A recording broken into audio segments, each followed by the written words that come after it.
Thank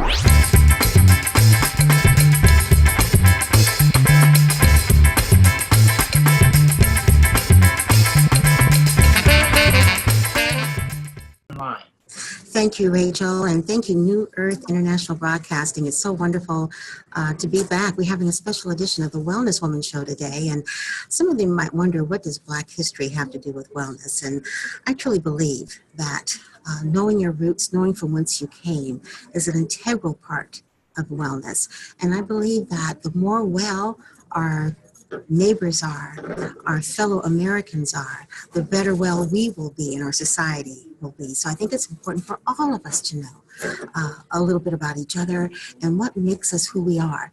So today I asked someone who definitely is an expert in Black history and an expert in my life in general, my dad, Dr. Marion Woods, who was a trailblazer and change agent when it comes to the civil rights movement here in Sacramento and around the United States. He went to Morehouse College with Martin Luther King. He was one of the first directors in the country for the war on poverty back during the Johnson administration. He even got a chance to work with Jerry Brown during his first run for president of the United States. They actually went stomping in New Hampshire. He was a Brown Appointee as the director of the Department of Social Services, which is otherwise known as the Welfare Department for the state of California. So he himself has been a part of African American history, our current history. And we're going to be talking about not just our current history in the 20th century, but also maybe some of our past history, why we think it's important, and why it is an integral part of our emotional wellness. Welcome, Dr. Marion Woods, Daddy, to the program. It's so great to have you on the Wellness Woman Show. You know, I no longer get invited to speak at events, but if I ever do, I want you to introduce me. I love that introduction. One thing you'll know about my dad is that he's extremely charming.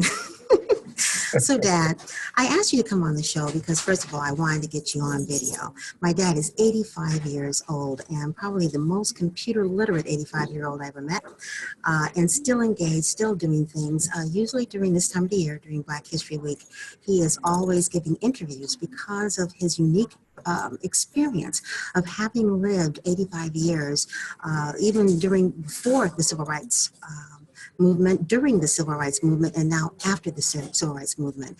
Having lived that long, Dad, what kind of a viewpoint does it give you in terms of where we are today versus where we might have started? What kind of progress have we had, and why do you think it's so important for us to understand from whence we came? How much time do I have? That's a loaded question. Let me just say, we've come a long ways, and we obviously have a long ways to go. But in order to complete the circle, Lynnis, you should know this. You probably do know this. When you were 4 years old, and we had to go somewhere, and our babysitter was Gloria Abernathy. And while I was taking Gloria Abernathy home from the dance that we had been to, it's about 2:30 in the morning, and I was asking Gloria about her high school and what they were learning, and she said, oh, we're learning American history. And she began to tell me some of the things that she was learning in American history. And it was absurd. I couldn't believe it. I am not an expert in Black history, or Negro history, it was called when I was a boy, but I do know a lot about it.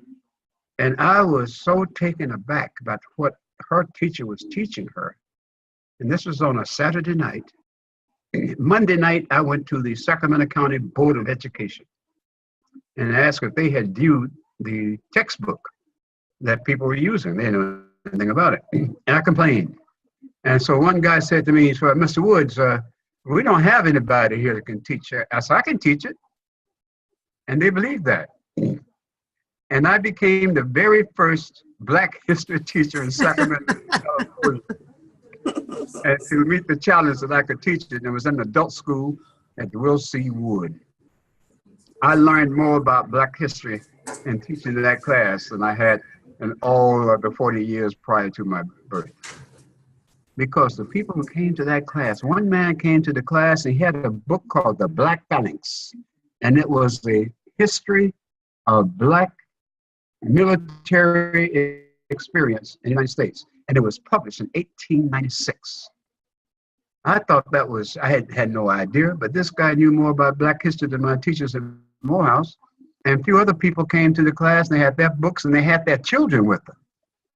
And it was it didn't change my career, but it enhanced my interest in making sure that people understood what the history of our country was really about.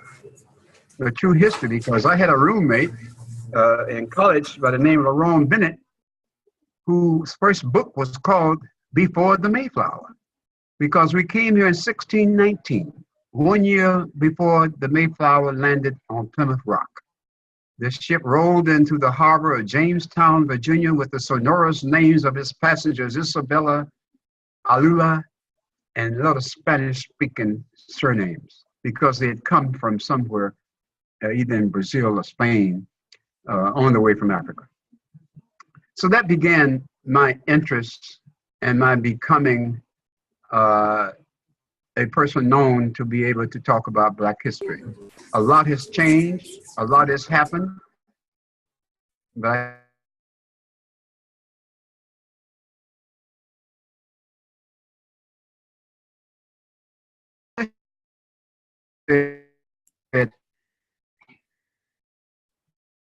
if he's fascinated. And they're shocked to hear me say that. They said, why would you say that? And I said, because things have changed, but a lot of things remain the same. And we've got a lot to do in this country in order to implement the ideals expressed. And so that's my opening statement about it. Yeah, and I'm curious about something. You went to an all African-American male college, Morehouse College. And how do you think that has added to your overall identity in terms of who you are? And why do you think it's important from an emotional wellness standpoint for us to be connected with our roots? Well, I went to Morehouse at a time when Eugene Talmadge was the governor of California, and Easton was a senator from Mississippi, and Strom Thurmond, who was in South Carolina, and a lot of Southern politicians became elected depending on how many times they could say and emphasize the N-word. I used to hear that a lot on the radio. They said it all the time, and the people who could say it the most are the ones who got elected. So wow. At Morehouse, Benjamin Mays, our president and leader, wanted us to be as well-rounded as we can. And my second week at Morehouse, Benjamin Mays invited Eugene Talmadge and his son, Herman Talmadge, to come to speak to the Morehouse student body. And I can say they have a lot of courage. There were some very brave men. But the Morehouse student body sat there and listened to them without response. And when they finished, Benjamin Mays... That real quick, for people who may not know who the Talmadges were, what kinds of things were they saying? Well, Governor Talmadge was a governor of Georgia. His son Herman became the senator from Georgia. But when Talmadge died, his son went and had the keys to the office and said, my father promised me that I could have this job if he should leave early. And he actually tried to become the governor of Georgia. So those are the things that got me interested in race and politics. Eugene Talmadge was a proponent of segregation. So was his son, Herman. And Bilbo and Eastman, these were the leaders of the movement for white supremacy. And they were prominent, and they had been accepted. And they were powerful figures in the Democratic Party. And for all the while that I was a boy, the Democrats in my house, my mother, my father, could not vote until 1946. And my father was born in 1898. And he became the first Black principal in Northern Georgia in 1928. So as the years went by, he and my mother, in trying to bring about equity, equality for people in our community, and he, as a professional and representative of that class, was very, very much concerned and involved. And when they were able to vote in 1946, my father went all over Marietta, Georgia, teaching people how to vote and explaining to them if they couldn't write, to bring someone with them to verify their X. And I would go with him as he went to churches and clubs clubs and people's homes. Teach them how to, and they had never voted before. My grandfather, who was in his 80s, had never voted in state elections. So my introduction to race and politics was very early. When I was 5 years old, I was in first grade, and my mother had taught me how to read before I went to first grade. I thought everybody knew how to read. And Mrs. Patterson, my teacher, she knew I was a nice student. So she gave me a 3-page article on the life of Booker T. Washington. And she said, you take this to your mother. And my mother was taught also. Now, I want you to give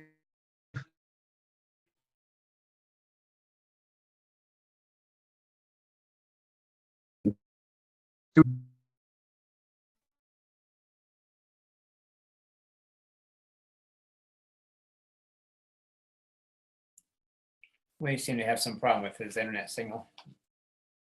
You're still muted, Lynnis. Is it his internet signal? Because I think it's his internet signal. But we'll wait, he might come back. No, he's gone. Okay, there he is. He's gonna come back. Yeah, Dad, we had a little problem with the internet signal, but continue. Let me clarify something real quick. When you were talking about the Talmadges and they came to your school and they are avowed segregationists.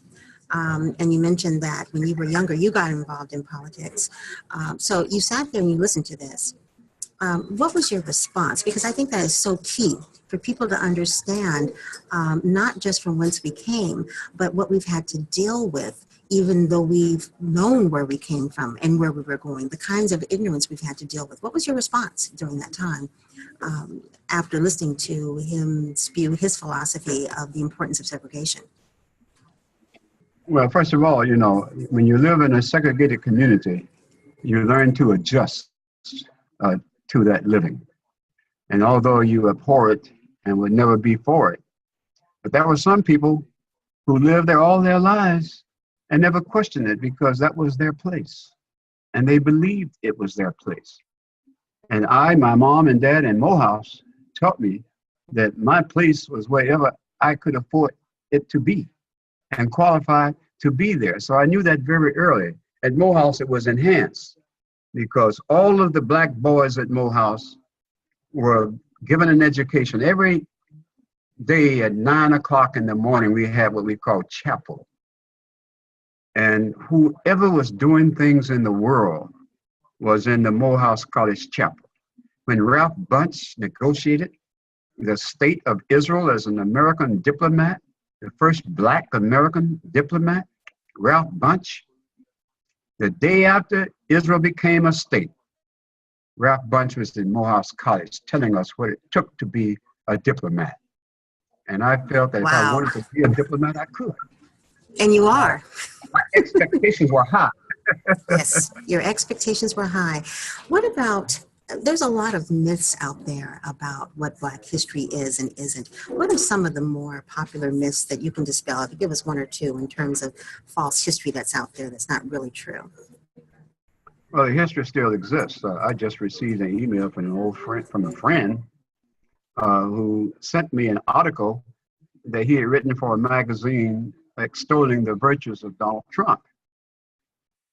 And as I was reading it, I felt that I was back in the age of Talmadge. It's been 1 month since he sent me that article. And I responded this morning because I did not want to respond with an anger and accuse him of being a racist and nauseating and disgusting and all of that. I didn't want to do that.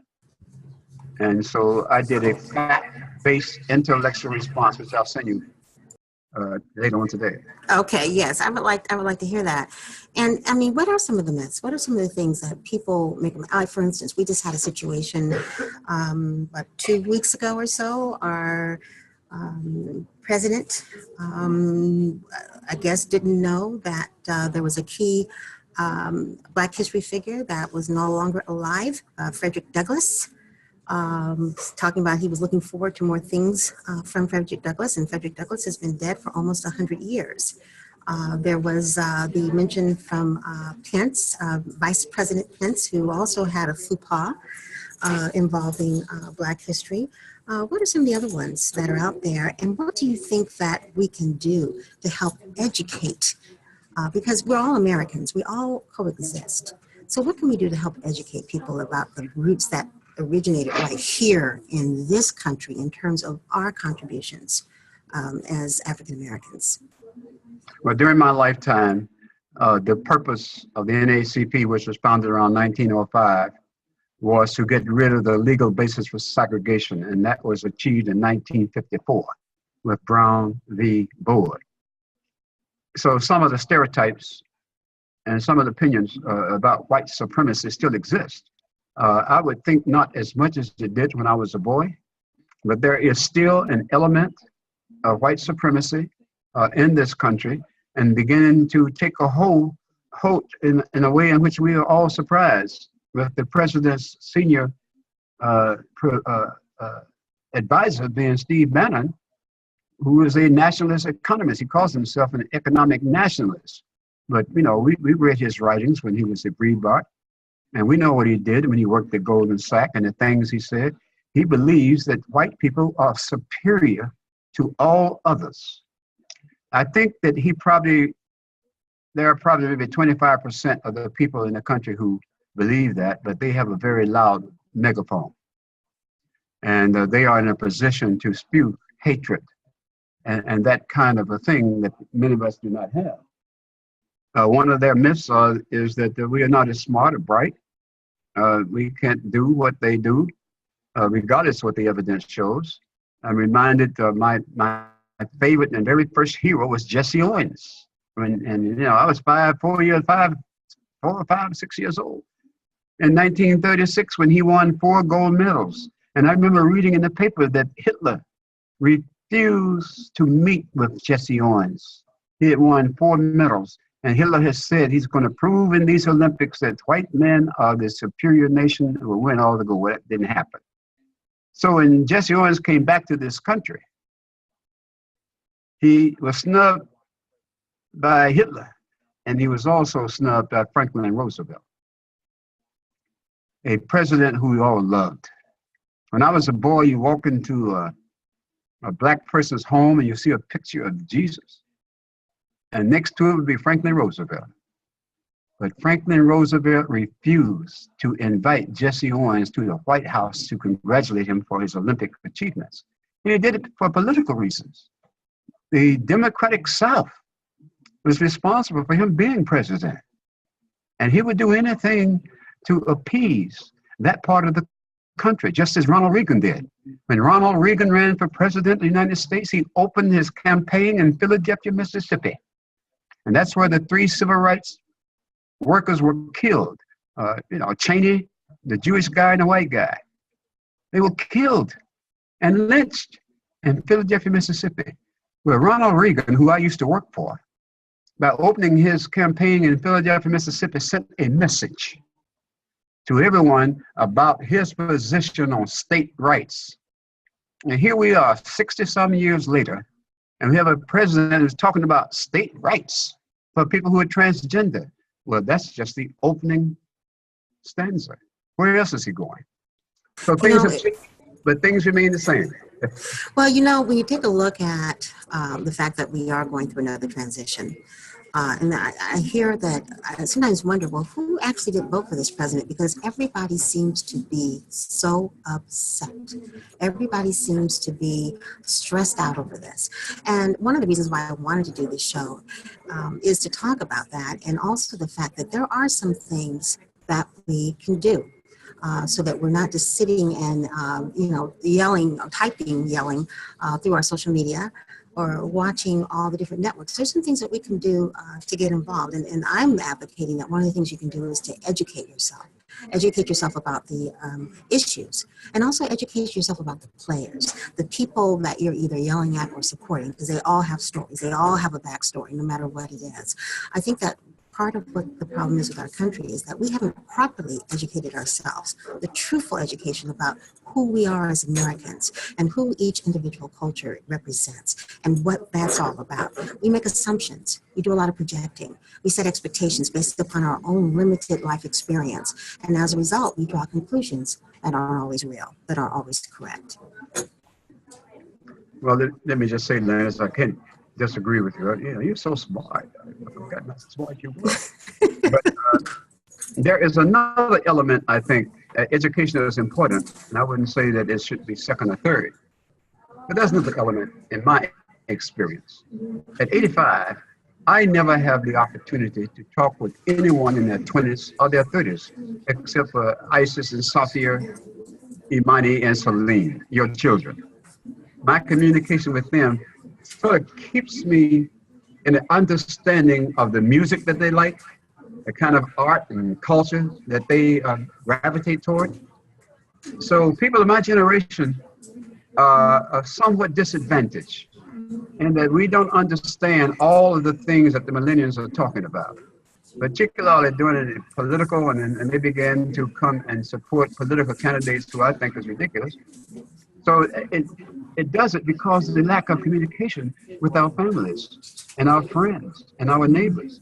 And this is why, you know, I told Isis and I, your granddaughter and I, we're starting a movement called the Gathering of Generation, where we're going to take people, 4 or 5 people from my generation, her generations, and all in between, end up with 30 people sitting around a table to begin a communication of who we are, what our interest is, and how we can help each other overcome whatever the obstacles are, and help them to learn that whatever they are, they can be overcome, and how to set goals. Because one thing I learned at Morehouse from Benjamin May, when he says, it must be borne in mind that the tragedy in life, it is not a tragedy in life if you miss your goals.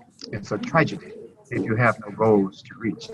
It is not a disaster if the dreams you have are not fulfilled. It is a disaster if you have no dreams at all. And it is a calamity it is not a calamity if you fail to reach the stars. It's a calamity if you have no stars for which to reach. I learned that in 1947 as a freshman, listening to Dr. Benjamin Mays tell Martin Luther King some things about goals, because some things that happened that he needed to be informed and counseled with, and we all learned from it. Isis and I want to start a gathering of generations. We don't know how to do it, so we're going to start it with people we know, to sit down, communicate, and learn to make sure that the love we have for each other is not diminished because of some political, ideas that may have been implanted. See, and that's so key, and I'm glad you mentioned that. That is so key, because I also feel, because I'm a wellness person and I believe in that mind, body, spirit connection, that we can overcome a lot of this with something that's very simple. Education is important, communication is key, but we also have to come with a positive energy, a love energy that basically surmounts any kind of hatred. As you know, Martin Luther King, Gandhi, they were pacifists, and they've gotten a lot of criticism over the years because of that, or it seems to be dated. But it was interesting how, when looking at the Women's March and some other marches that have been going on almost every single weekend since President Trump has been inaugurated. And one of the things that everybody has been focusing on is the need for nonviolence. The need to not be aggressive physically, but to be aggressive spiritually and mentally in terms of the causes that we find to be more sacred and most important. So I think really that the hatred thing is really not the way to go. You get so bogged down with all that negative energy and you're no longer productive. But approaching things from a positive state of mind and finding something within each other to love and focusing on that and flourishing on that, that to me is key in beating the hatred and the negativity that seems to be so permeating throughout our society, or at least throughout our media right now. So I think the idea of the gathering of generations is huge. And for those of you who are listening right now and who will listen to this later on, I think that's an idea that you should take to your community. The gathering of generations where you have the grandparents, great-grandparents, aunts, uncles, your children, their children, the babies, all coming together to speak, not just to eat now, y'all, not just to eat food and drink, okay, but to start talking about some of those issues that are really concerning them. I think a dialogue, a discussion, you know, talking truths, because as it says in the Bible, the truth will set you free. Letting people know that you are scared, you are afraid, finding out what your actual political power is, because there are things that you can do as a family, exchanging ideas and educating each other in terms of the kinds of roles that you can play in your community goes a long way towards promoting not only some kind of activism, but your emotional wellness as well. So I think that is a great idea. Yeah, I think that when you talk about goals and having goals and trying to find ways of implementing those goals, there are ways in which that can be done and that can be taught. I believe that if we came together with the whole generations of people, we would not only be able to communicate our interests and ways we can help, we can also learn from each other the best way to do that. And you're right. We one of the things we really have to learn, if we don't know, is the truth about ourselves, because the relationship we have with ourselves is the most significant relationship we'll ever establish.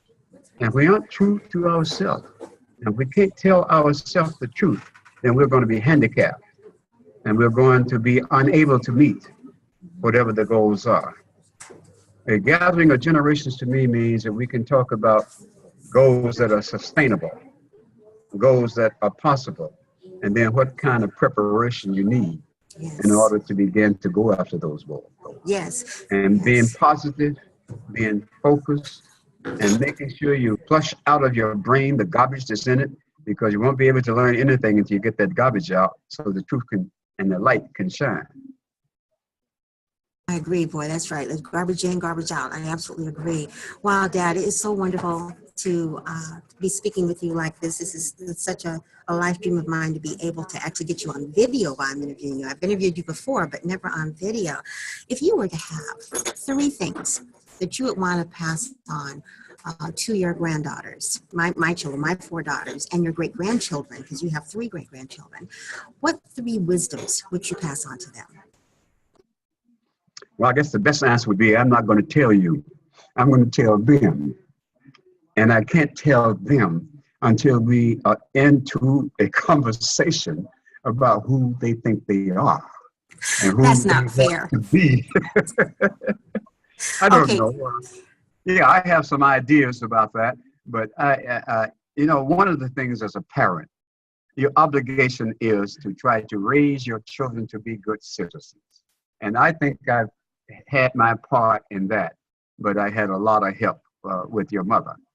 And one of the things we have found out, that the tragedy in our life that happened to our mother, who was killed by a fire truck, it brought us together. And my children and your children and Leslie's and Lisa's children have become stronger as a result of following, and knowing about her being here. And I'm not too sure. I think I'm going to have to go out to the graveyard and sit down and talk to Virginia and see what she has to think about that. I think better when I sit down talking to her. It's interesting because you're right. Mom has been gone now about 27, 28 years now. And she was hit by a fire truck on the way to work. And it was a tragic experience. But out of that tragedy has come several things. And one of them, in terms for me, I ended up being diagnosed with post-traumatic stress. I had an anxiety disorder, and that's what led me to create PraiseWorks 8 years ago. And now here I am with 2 shows on the internet, and I have a magazine and a following of over 150,000 people. But it started with that seed of tragedy. So I would say one of the things I would tell my daughters, especially as African-American women, but as females in general, is that whatever tragedy you experience, whatever difficulty, challenge that you experience, at the end of that, there's always something that is a blessing. And what you're going through right now is preparing you to be able to fully receive what it is that God or the universe, or you want to call it, has for you. But it's up to you to make that choice, to take that first step, to push through that storm and come out ready to receive the goodness that comes as a result of going through that pain. There are 2 things I want to say before we leave. One, I now know what the first thing I'll tell your children. The first thing I would tell them is to listen to your mother. Listen to her. Open your hearts and listen. That's the first thing I'll do. The other 2, I'll let you know when I come up with it.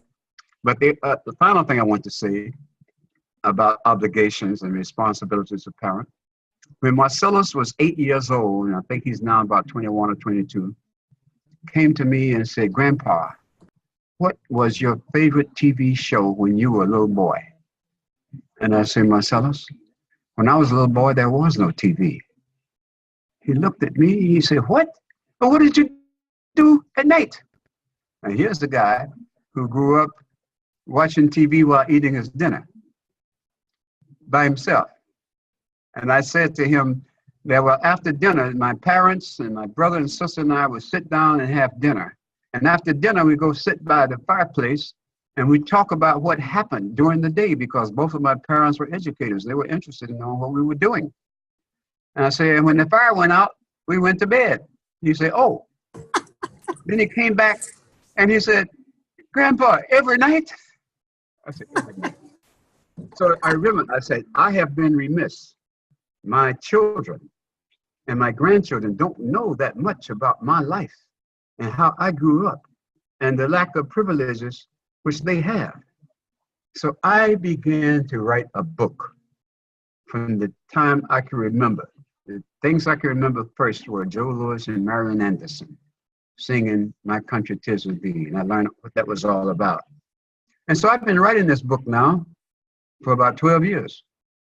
And right now, your children are helping me to take the things that I have put into this recorder. I got to transcribe it so I can edit and then find a real writer to write this story. So that's the last thing I have to say. Actually, Dad, you're a great writer. Actually, he's a great writer, a great speaker, and just an outstanding father, grandfather, great-grandfather. These last few years, to be able to spend this time with you and the way you spent time with the girls and my niece and nephew and my sisters, and how you have been there as a patriarch of the whole family has really been remarkable. And thank you so much for sharing your wisdom and your wit and your willingness to continue to educate and inspire and motivate people to want to learn more about themselves and to just want to be better people. I mean, when you're around you, Dad, you just want to bring your A game when you're around, and you do it in such a subtle way. And thank you so much for sharing all of this on my show. I appreciate it. Thank you for the inspiration that I get from you. Thank you. Thank you. I love you, Daddy. And thank you, everybody, Wellness Woman. I hope you enjoyed this special edition. Might be a little liberal for some of you, but that's okay. I love you conservatives out there also. There's something to love about everybody. Sometimes you got to go through stuff. Yeah, absolutely, absolutely. But thanks so much for listening. Thanks so much for being with us on the Wellness Woman Show. It's been wonderful to have you. And if you want to find out more about how to be well in your mind, body, and spirit, go to my website at praiseworks.biz. That's praiseworks.biz, or Google me, Lynnis Woods-Mullins. If you do, everything's going to pop up about wellness, holistic living, and how to age gracefully after 40. Thanks so much for joining us. We'll see you again next time.